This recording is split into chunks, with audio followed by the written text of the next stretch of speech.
Quisiera hablar acerca del camino del cristiano. Vivimos en un mundo donde la gente predica algo que se le llama en inglés the prosperity gospel, el evangelio de la prosperidad. Iglesias donde la gente predica entrégate a Cristo y se acabaron los problemas. Y entonces la gente trata de atraer a otros como si Jesús fuera un amuleto de buena suerte y le va bien en todo. Es decir, que algunos quizás puedan acercarse a Jesús con el interés de la prosperidad, pero no pensando ni analizando que Cristo murió por él o por ella, y que cuando nos acercamos a Jesús debemos de hacerlo porque le amamos, porque Él nos amó primero. Es cierto que el cristiano tiene ventajas, y estoy hablando del cristiano bíblico, porque hoy en día a todo mundo le llaman cristiano, aunque no siga a Cristo. Cuando el cristiano está en el Señor, tiene ventajas, ciertas ventajas. Por ejemplo, un cristiano bíblico que la Biblia le dice que no debe consumir alcohol, ya tiene un ahorro, pues no tiene que comprar whisky ni ninguna bebida alcohólica, ya tiene un ahorro. El cristiano ya tiene un ahorro, el cristiano bíblico, porque no va a destruir su salud con cigarrillos, porque el cuerpo es templo del Espíritu Santo. Está ahorrándose una gran cantidad de dinero al año. De la misma manera, el cristiano bíblico es sencillo y anda limpiecito, bien vestido, elegante, pero no exagera colocando la vestimenta como algo de lucro donde le va todo su salario. Existen en algunos lugares, países, personas que aunque no sean adineradas, solo usan determinada marca de ropa y se le da gran dinero. Además de eso, el cristiano no anda con joyas carísimas, se economiza un gran dinero en esmeraldas, en diamantes que no compra. El cristiano también es sencillo en cuanto a su vehículo, quizás pueda tener dinero y comprarse un vehículo bien fino, pero él sabe que mejor gasta el dinero en otras cosas. Además de eso, en la salud también el cristiano tiene ventaja, porque si cuida su cuerpo va a ir menos veces al médico. Pero también el cristiano bíblico tiene pruebas. Vienen las pruebas. Pero yo quiero dar una pregunta. ¿Tienen los inconversos pruebas o no? También tienen pruebas. Es decir, el inconverso tiene pruebas y el converso también tiene pruebas. ¿Cuál es la diferencia? La diferencia es que el converso tiene a Cristo. En las pruebas busca al Señor, busca a Dios, mientras el inconverso pues solo le queda buscar la bebida, las drogas alucinógenas o quizás otras cosas. Y muchas veces de una hermana suicidio, bueno, ahí se le acabaron todas las pruebas, ¿no?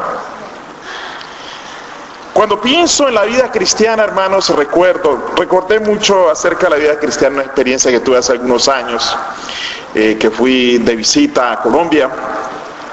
En aquel tiempo no viajaba tan frecuente como últimamente lo he hecho por algunas circunstancias. Había pasado aproximadamente 4 o 5 o 6 años, no recuerdo, que no había viajado de visita a Colombia. Y cuando estaba allí en la ciudad donde vive parte de mi familia, porque tengo familiares en diferentes ciudades, allí en Cali, donde vive mi madre, estaba allí, me dijo, mijo, vamos al aeropuerto a esperar a su hermana que viene de Tumaco. Tumaco, una ciudad sur de Colombia en frontera, cerca del Ecuador. Y fuimos al aeropuerto y estábamos allí, y yo pensé que íbamos a ir a un terminal del aeropuerto grande, pero no era un... Y yo, pero ¿por qué aquí cuando aparece un avioncito tan pequeño que parecía un zancudo, ese avioncito así? Y yo dije, en eso era que viene ella.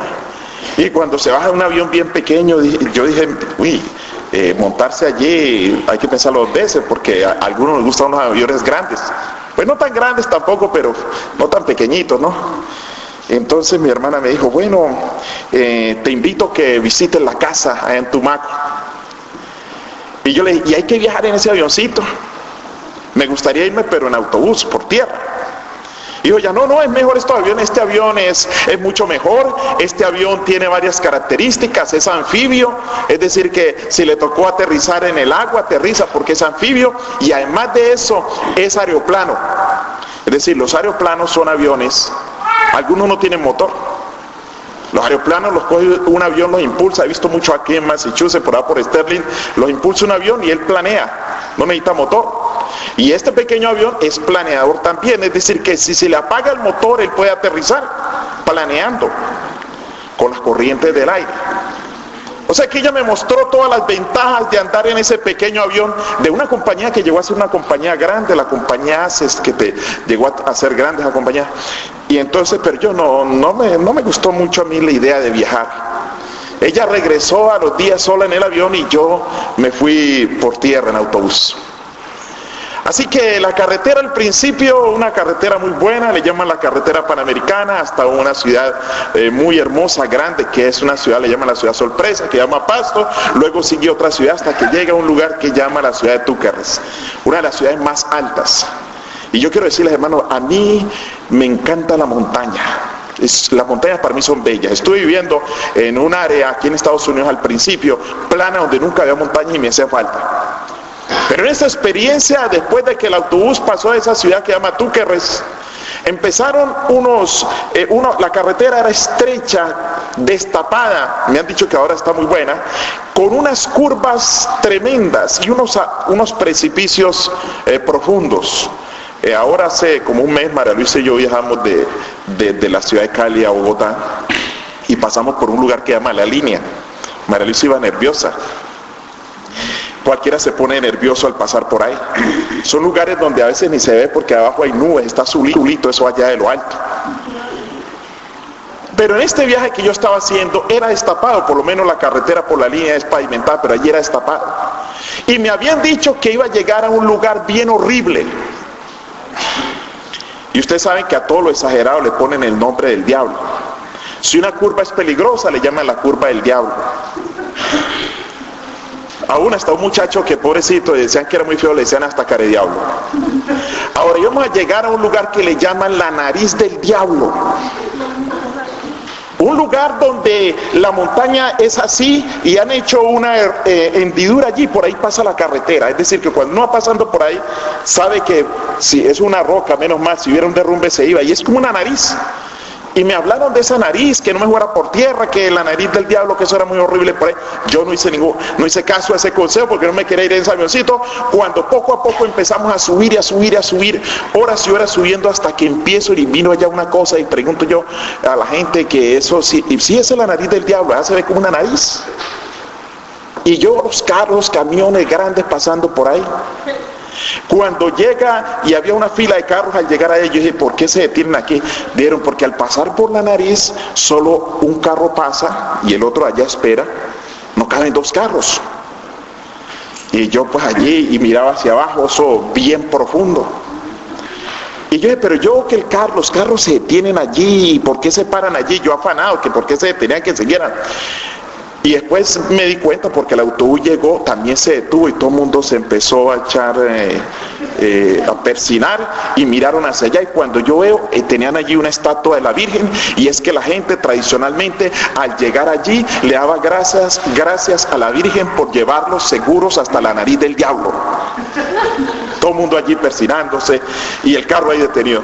Y luego siguió, y eso eran, esas carreteras, ni carreteras se le puede llamar en ese tiempo, ¿no? Eran como decir trochas, así le llaman por allá.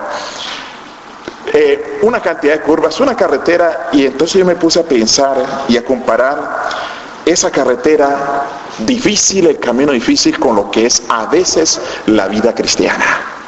La vida cristiana tiene dificultades.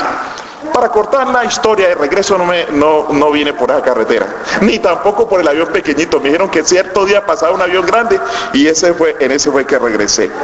Pero hermanos, a veces la vida cristiana es estrecha. Y la vida cristiana, a veces el camino cristiano es estrecho y es difícil. La palabra de Dios nos dice en Mateo capítulo 11, para que veamos un ejemplo, la vida de un cristiano, unos cristianos más consagrados que han existido.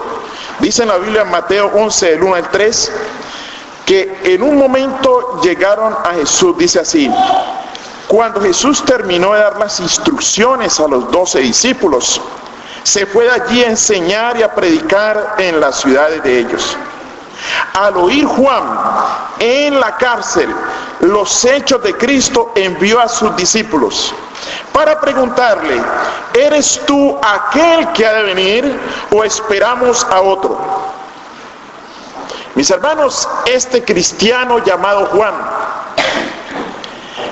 que al principio del ministerio de Jesús y que bautizó a Jesús y que dijo en algún momento, señalando a Jesús cuando lo vio venir, diciendo: este es el Cordero de Dios que quita el pecado del mundo, ahora está en la cárcel y en su mente hay dudas si Cristo era el Mesías verdaderamente.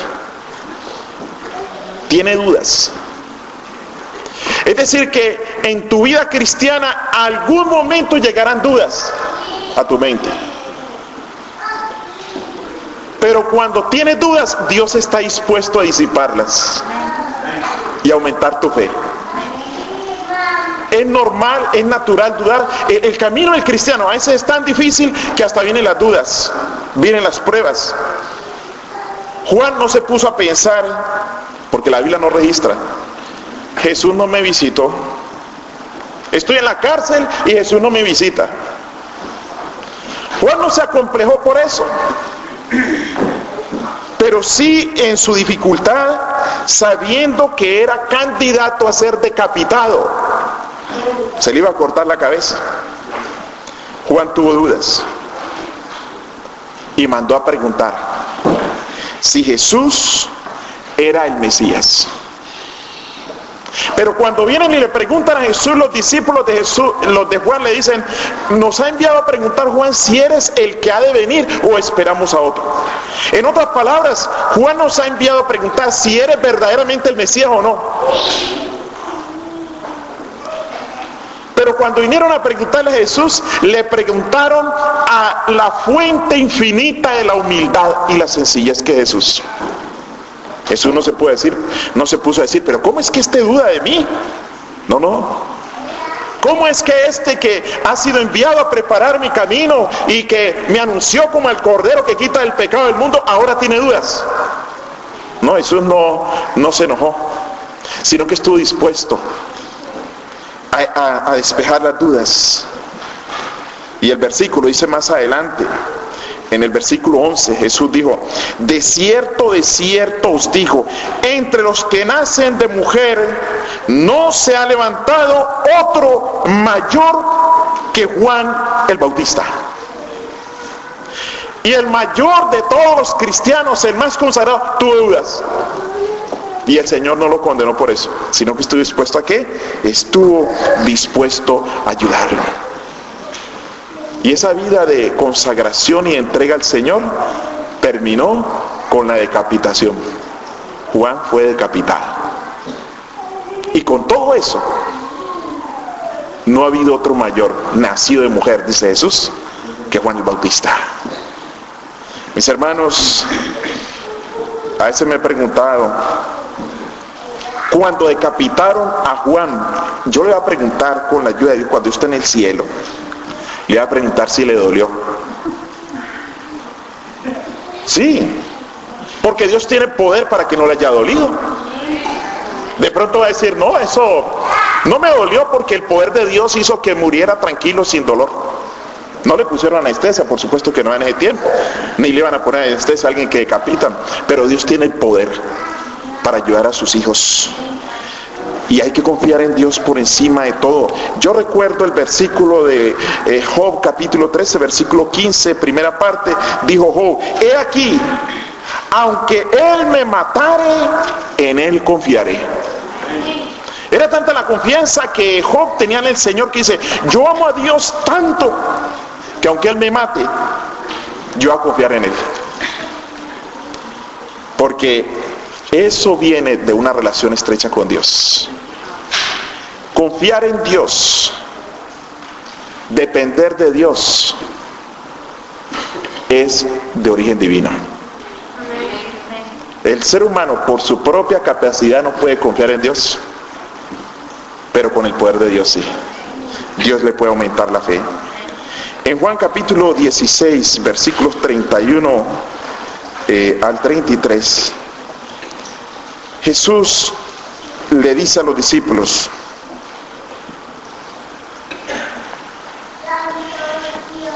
dice, Jesús responde una pregunta. Jesús respondió: ¿ahora creéis? He aquí la hora viene, y ha venido ya, en que seréis esparcidos cada uno por su lado, y me dejaréis solo. Mas no estoy solo, porque el Padre está conmigo. Estas cosas os he hablado para que en mí tengáis paz. En el mundo tendréis ¿qué? Aflicción, pero confiad, yo he vencido al mundo. Ahora, ¿qué es una aflicción? Hay aflicciones legales y aflicciones ilegales. A usted les dará risa esa expresión mía. Hay gente porque se aflige sin tener que afligirse. Puede ser que alguien se aflija y diga: estoy tan afligido. ¿Y por qué? Es que el vecino allí compró esos televisores grandes, delgaditos, y todo eso parece como un teatro allá adentro, y yo no tengo con qué comprar. Yo no tengo. Se aflige por eso. Pero aquí el Señor está hablando de aflicciones de verdad. En el mundo tendréis aflicción, pero confiad, yo he vencido el mundo. En otras palabras, si alguien en el mundo te aflige, o si tienes a alguien que te aflija, y el principal que aflige es el diablo, quiere afligir al cristiano, yo he vencido. Si estás derrotado y sientes que estás derrotado y sufres, ven a mí que yo soy campeón, yo he vencido, yo te ayudaré. Pero ahí me llama la atención cuando dice: estas cosas os he hablado para que en mí tengáis paz. Ahora, ¿en quién nosotros podemos tener paz? En Cristo. Porque Él dice: en el mundo tendréis aflicción. O sea que en el mundo hay aflicción. En el mundo no hay paz. La paz está en Cristo. Y Jesús dice en otro versículo: yo no he venido a poner paz sino a meter ¿qué? Espada. Es decir, que cuando el cristiano quiere permanecer en los principios divinos y quiere permanecer firme, el diablo le va a poner problemas a través de familiares, amigos, de quien sea. Pero lo que el diablo quiere es que no te pares en los principios y tenga integridad. Y nosotros vivimos en un mundo político. Ahora, ¿por qué vivimos en un mundo político? Porque todo el mundo quiere tener buena influencia y tener a todo el mundo contento. ¿Sí? Todo el mundo quiere que lo alaben, que le digan que está bien, que es buena gente, que todo el mundo se admire de él. Pero cuando quieres serle fiel a Dios y estar firme en el Señor, vas a tener oposición, porque hay gente que no le va a gustar. ¿Quieres tener a alguien alegre y feliz? Trata de tener feliz a Cristo. Cumple con Jesús. Es decir, no importa cuánta aflicción haya en el camino, y aunque el camino sea estrecho, debemos de confiar en Dios. Aún no solo los adultos, los jóvenes. La Biblia narra de unos jóvenes que fueron llevados a otro país en cautiverio. Unos jóvenes fieles al Señor, deseosos de ser íntegros y cumplir con el mandato de Dios. La Biblia dice que Jesús dijo que los mandamientos, la ley, los profetas, todo lo que hay en la Biblia se resume en dos: amarás a Dios con todo tu corazón, con toda tu alma, y a tu prójimo como a ti mismo.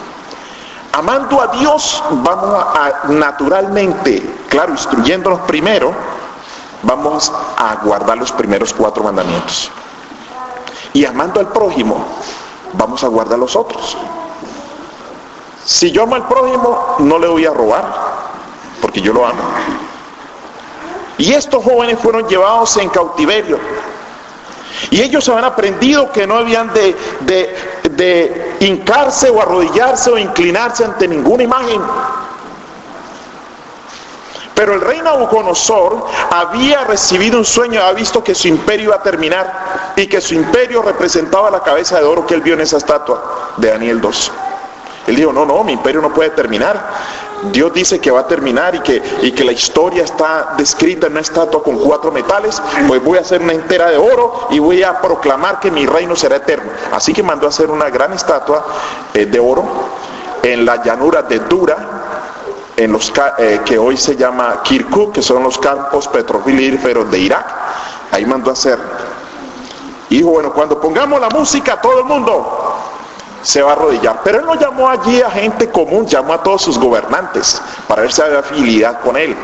Llamó a senadores, representantes a la cámara, gobernadores, alcaldes, y entre toda esta gente que tenía cargos altos estaban estos jóvenes.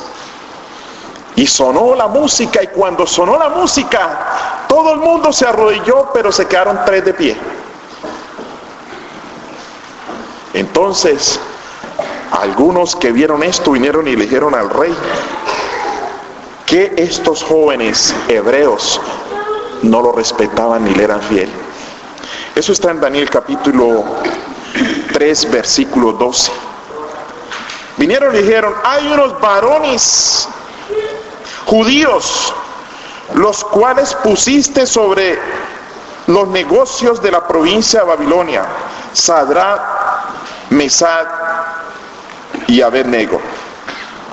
Estos varones, oh rey, no te han respetado, no adoran a tus dioses, ni adoran la estatua que has levantado. Siempre va a haber alguien que acusa al cristiano. Puede ser otro cristiano a veces, infiel, porque el que acusa no está bien. Saben que una de las mayores ofensas para algunos cristianos es decirle que acusa. ¿De qué acusa? Nunca lleve el título acusador, o que le digan, mire, ¿usted a quién está acusando? Diga, no, yo no acuso, porque según la Biblia el acusador es Satanás, porque él es el que acusa de día y noche a los hijos de Dios. Así que vinieron y dijeron, mira, no te respetan. Entonces dice el versículo 3, entonces Nabucodonosor dijo con ira y con enojo que trajesen a Sadrach, Mesach y Abednego. Al instante fueron traídos estos varones delante del rey. O sea, él los invitó que los llevaran a su oficina. Estaba ahí Nabucodonosor sentado, los trajeron a la oficina, ciérreme la puerta, por favor, voy a hablar con estos jóvenes a ver qué sucede. Y les dijo, miren muchachos, yo a ustedes les doy un cargo alto a cada uno. Ustedes ganan un buen salario, son gobernadores, ustedes fueron traídos aquí como prisioneros de guerra para tenerlos como esclavos, pero yo los he puesto en cargos altos. ¿Cómo es esto que ustedes no se arrodillan ante la estatua? No, señor, lo que pasa es que nosotros no nos inclinamos ante ninguna estatua. Bueno, ustedes me han hecho quedar mal a mí. Ustedes lo que pueden hacer es que cuando vuelva a sonar la música, bien fácil, en el momento en que la gente se vaya a arrodillar, tire una moneda al piso y recójala.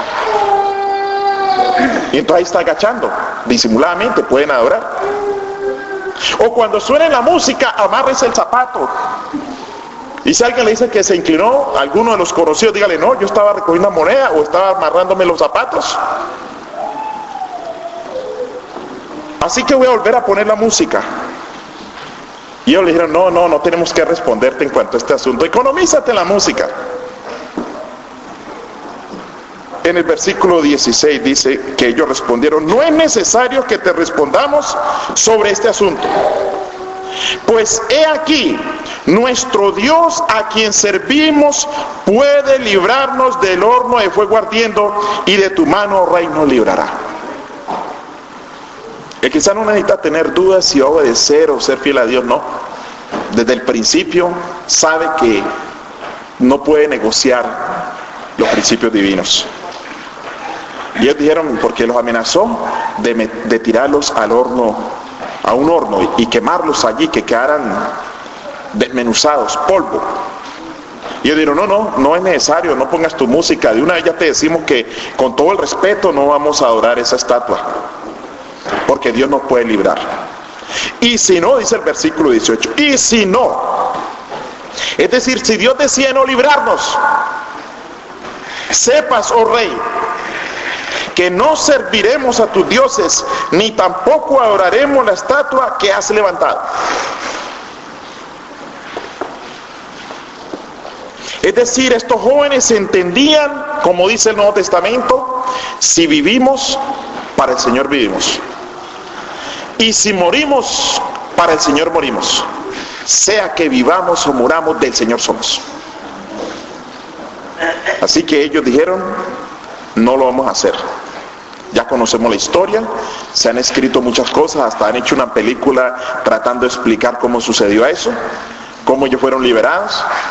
Ustedes saben que hay unas películas donde pueden mostrar científicamente que ellos fueron tirados al horno y salieron, pero los científicos empiezan a decir, pudo haber ocurrido esto y haciendo maromas, pero la realidad es que Dios es el que libra.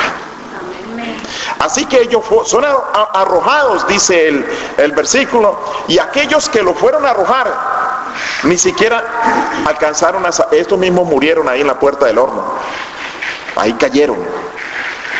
Porque el horno no solo está caliente adentro, sino también afuera. Por eso hay gente que dice que en la puerta del horno se quema el pan, porque a veces está afuera también caliente. Y estaba tan caliente que ellos tiraron, y los que los tiraron cayeron allí. Pero el rey se aterró de ver a estos jóvenes que fueron arrojados, amarrados de las manos y amarrados de los pies, y que no les pasó nada. Pero había algo bien impresionante. Allí en ese horno había otra persona.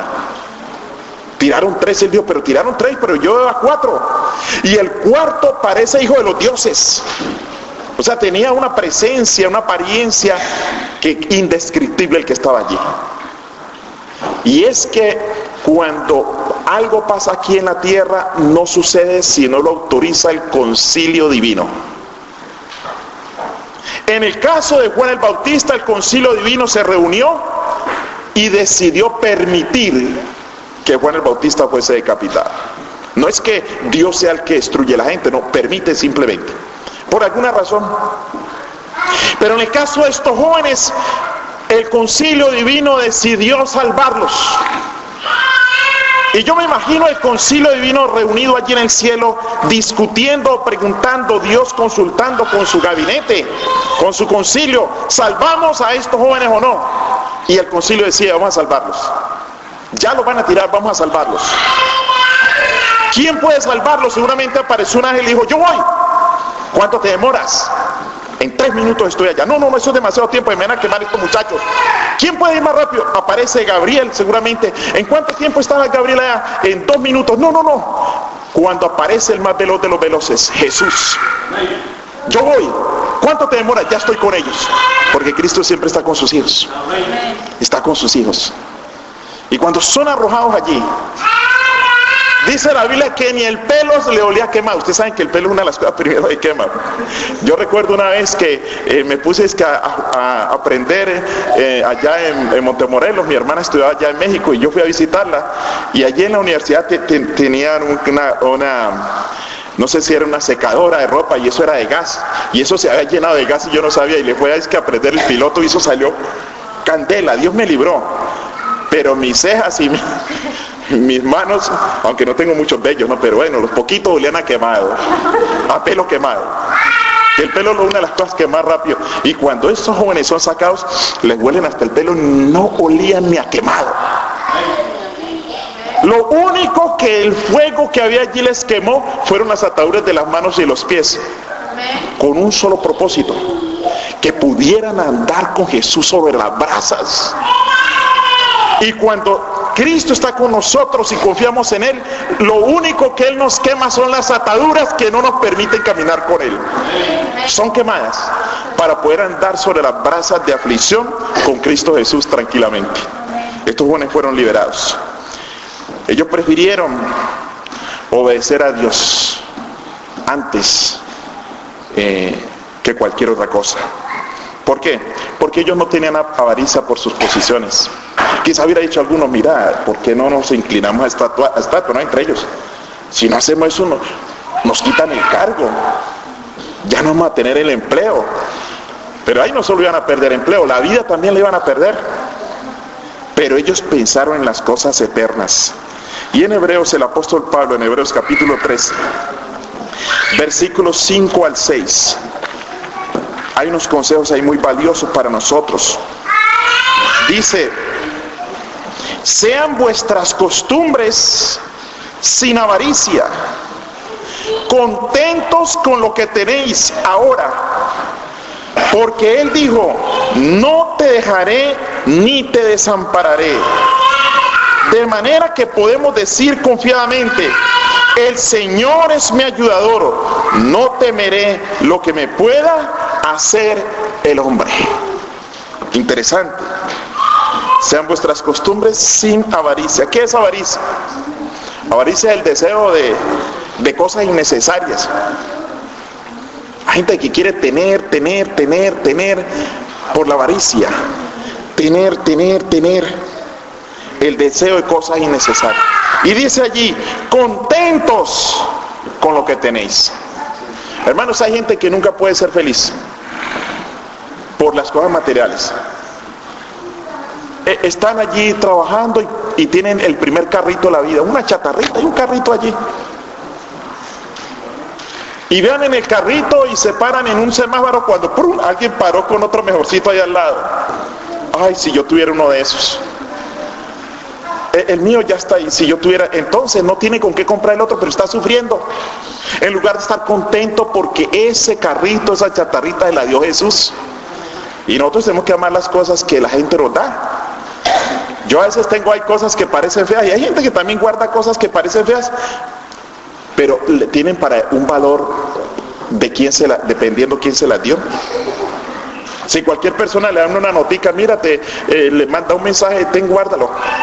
No es una persona común y corriente, pues uno, sí, tal cosa, sí. Pero por ejemplo, María Luisa a veces me da algún papelito que me porte bien o alguna cosa cuando viaja. Y yo los tengo ahí, los guardo, hasta los escaneo para tenerlos guardados. Porque me los dio ella, ¿verdad? Hay que guardar las cosas. Nosotros guardamos las cosas de acuerdo a quién nos las dio. Pues lo que tiene, que te parezca feíto y todo eso te lo dio Cristo, tienes que apreciarlo. Pero no, Él está ahí en el carrito y empieza a endeudarse para comprar uno igual a ese, hasta que compra uno como el que vio. Otro día ya está con el otro que vio en el semana y se para otro con otro mejor y empieza ya a expresar el que tiene y querer el otro, y así va y nunca va a estar contento con lo que el Señor le da. Contentos, dice, con lo que tenéis. Lo que tengo me lo dio Cristo y por eso va a apreciarlo, porque me lo dio el Señor Jesús. Y si Él quiere darnos algo mejor, ok, más adelante cuando nos lo dé está bien, pero por ahora contentos con lo que tenéis, porque Él dijo, no te desampararé ni te dejaré. De tal manera que podemos decir, el Señor es mi ayudador, no temeré lo que me pueda hacer el hombre. Mis hermanos, la historia cuenta que Juan, el apóstol Juan, murió, dicen tradicionalmente, murió en una olla de aceite hirviendo donde lo lanzaron. Y dice la historia que el apóstol Juan sobrevivió.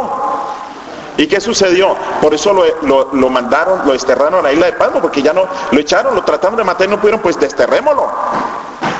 Pero yo me imagino cuando a Juan lo tiraron en esa olla de aceite. Imagínense usted una olla grande de aceite que vaya uno a hacer como una fritanga con uno, que van a fritarlo. Pero Dios es tan poderoso, hermanos, que cuando Juan cayó allí, yo me imagino que él no le dolió nada, antes se sintió, hasta sonreiría, porque yo creo que hasta se sintió en un jacuzzi más bien. Porque Dios es poderoso.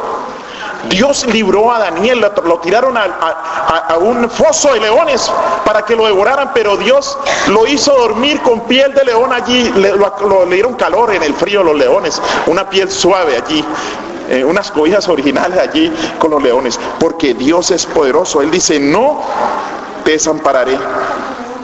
Dice, tú guardarás, dice, en completa paz, ¿a quién? Aquel en el cual tu alma confiare. Y en la lectura bíblica nosotros vemos en el versículo 33, en Mateo capítulo 6, versículo 33, dice, mas buscad que, primeramente que, el reino de Dios y qué más, y su justicia. Eso es lo primero que hay que buscar todos los días. Y lo demás vendrá como por añadidura. Y saben ustedes que un cristiano infeliz es más infeliz que un mundano, porque el cristiano está todo amargado, Y va a estar mal porque no goza en este mundo ni tampoco va a gozar del otro. El pagano por lo menos a su manera dice voy a morir y gozó por lo menos acá, pero por lo menos gozó en un lado. Pero el cristiano amargado, no muy buen cristiano, no va a gozar ni aquí ni allá. Ahora, ¿por qué un cristiano no es feliz? Porque el cristiano muchas veces actúa al revés. En lugar de buscar primeramente el reino de Dios, primero busca las añadiduras. Primero busca las añadiduras. Y al buscar las añadiduras no tiene a Cristo en su corazón, entonces no puede ser feliz. No puede tener el verdadero gozo. Muchas veces el cristiano en su presupuesto hace su presupuesto y dice esto es así, este es mi presupuesto. Y yo recuerdo una persona de confianza que me dijo, ay, estoy tan endeudada con el Señor, ahí tengo unos sobres, le he hecho unos préstamos a Él y le debo una cantidad de diezmos. Yo no sé cuándo le voy a pagar. Y yo le dije, mire, va a ser muy difícil que le pague. Porque entre más saque esos diezmos, usted menos va a tener, porque la Biblia dice que el que le es infiel a Dios, Dios no lo puede bendecir, el que no pone a Dios en primer lugar. Usted tiene que hacer lo contrario, confíe primero en Dios, y después lo demás viene por añadidura. Mas buscar primeramente el reino de Dios y su justicia, y lo demás vendrá por añadidura. El Señor se encargará de lo demás, porque Él es dueño de todo. El Señor es dueño de todo, Él se encargará de lo demás. Ahora, ¿qué garantiza Jesús al cristiano? La gente dice equivocadamente que entrégate a Cristo y sacaron los problemas. ¿Es cierto eso o es falso? ¿Sacaron los problemas? Yo no he visto que la Biblia garantice que sacan los problemas. Cuando Jesús dice que en el mundo tendrá esa aflicción. Ahora, ¿qué garantiza Cristo al que se entrega a Él? ¿Qué está asegurado? ¿Está asegurada una casa? Bueno, aquí en la tierra, por lo menos aquí en la tierra no. Si se entrega a Cristo, ¿está asegurado un buen carro? Tampoco está asegurado, no está garantizado. Si se entrega a Cristo, ¿está asegurado un novio o una novia? No, puede ser que sí, pero no está asegurado, no está garantizado. ¿Qué es lo único que está garantizado cuando te entregas a Jesús? Hay solo una cosa garantizada: el perdón de los pecados. Se acepta el perdón de los pecados cuando entrega a Cristo. En 2 de Corintios, vamos a leer dos citas más. En 2 de Corintios capítulo 12, versículos 7 al 10, dice de la siguiente manera. 2 de Corintios 12, el 7 al 10. Dice: y para que la grandeza de las revelaciones no me saltase desmedidamente, me ha dado un aguijón en la carne, un mensajero de Satanás para que me abofetee, para que no me enaltezca en sobremanera. Dios no quiere que nos enaltezcamos y nos pongamos orgullosos como el pavo. Yo estaba viendo allí, he visto varias veces, me gusta observar los bimbos, los pavos los pavos reales. Y fuimos allí a Davis Farm, no sé si ustedes han ido allí, lleven los niños que son muy buenos allí. Cuando aparece ahí un pavo real esponjándose así y saca toda esa cantidad de esa vestidura hermosa, la saca el pavo así y anda así todo orgulloso. Pero si de pronto él descuidadamente, sin darse cuenta, mira esas patas tan horribles que tiene, se le bajan se bajan. Y anda allí. El Señor no quiere que el cristiano ande así con el pavo real así. Y si el cristiano trata de empezar a andar así, yo soy muy bueno, yo no hago esto, yo no hago aquello, y se compara con los pobres que están en el mundo que no han aceptado a Jesús, y empieza a decirse, alabarse. Entonces Dios hace de alguna manera para que se ponga humilde, y así pasó con el apóstol Pablo. El Señor lo derribó del caballo, y se cree que el aguijón de que habla Pablo aquí era que tenía problemas en la vista, y él le oraba al Señor: Señor, quítame esta dificultad para leer. Dice en el versículo 8, respecto de lo cual 3 veces le he rogado al Señor que lo quite de mí, y Él me ha dicho: bástate ¿qué? Mi gracia, porque mi poder se perfecciona ¿en qué? En la debilidad. Por lo tanto, dice, de buena manera me gloriaré más bien en mis debilidades, para que repose sobre mí el poder de Cristo. Por lo cual, por amor a Cristo, me gozo en las debilidades. en afrentas, en necesidades, en persecuciones, en angustias, porque cuando soy débil, entonces ¿qué? Soy fuerte. Ahora, ¿por qué cuando somos débiles somos fuertes? Porque cuando estamos maltratados y necesitados es que buscamos ¿a quién? Al Señor. El Señor a veces permite aguijones para que nosotros podamos estar firmes y podamos depender de Él. Bástate que mi gracia, la gracia del Señor está garantizada. Por último, quisiera que leyéramos Filipenses, capítulo 4, versículo 4 al 7. Filipenses capítulo 4, versículo 4 al 7. Dice Pablo, aconseja: regocijados en el mundo. ¿Así dice? En el Señor. ¿Por qué? Porque el Señor dijo, en el mundo tenéis ¿qué? Aflicción. Y Jesús dijo, en mí estas cosas os he escrito para que en mí, dijo Jesús, tengamos paz. Solo hay gozo y hay paz en el Señor. Por eso dice Pablo, regocijaos en el Señor siempre. Y otra vez digo, ¿qué? Regocijaos. Pero escuchen, importante, él no está diciendo gozados, sino ¿Qué significa regocijados? Volver ¿a qué? A tener gozo. Por eso es regocijados. Volver a tener gozo. Regocijados en el Señor. Vuestra gentileza sea conocida de todos los hombres. El Señor está cerca. Por nada estéis afanados, sino sean conocidas vuestras peticiones delante de Dios con toda oración y ruego, con acción de gracias. Y la paz de Dios, que sobrepasa que todo entendimiento, guardará que vuestros corazones y vuestros pensamientos en Jesús. Ahora, ¿por qué la paz del Señor sobrepasa todo conocimiento?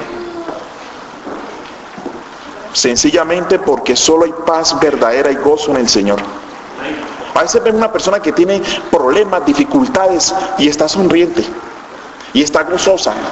Y dicen, pero ¿cómo es posible que esta persona con ese día que tuvo está como tranquilo, como gozoso? Porque está gozando en el Señor. Porque la felicidad es diferente al gozo. La felicidad depende del cambio de circunstancias. ¿Pueden los impíos ser felices? ¿Usted ha oído a un impío ser feliz? Por supuesto que sí, los impíos son felices. Algunos dicen, el día que me gane la lotería soy feliz. Y se ganó la lotería y el hombre anda saltando por ahí, está feliz. Y no es cristiano. Puede ser que haya un incrédulo que esté enamorado de una muchacha y siempre le declara y le diga no, no, no. Y él dice, el día que me diga que sí voy a ser feliz. Hasta que un día le dijo que sí. Y ese día es ¿qué? Feliz. ¿Por qué? Las circunstancias que cambiaron. La felicidad viene como resultado de un cambio de circunstancias. Y puede ser feliz el cristiano y el no cristiano. Pero el gozo no importan las circunstancias. Podemos regocijarnos en Jesús. Porque la felicidad viene de lo externo, mas el gozo viene de lo interno. Dice, regocijados ¿en quién? En el Señor. Y si la persona tiene al Señor, puede regocijarse en Él. Si no lo tiene, pues no puede. Pero el gozo es el verdadero. Dios quiera, mis hermanos, que nosotros podamos entender esto. Y viviendo aferrados a Jesús, en este camino difícil de la vida cristiana, podamos tener gozo y podamos tener la paz que solo Cristo puede dar. Que Dios les bendiga.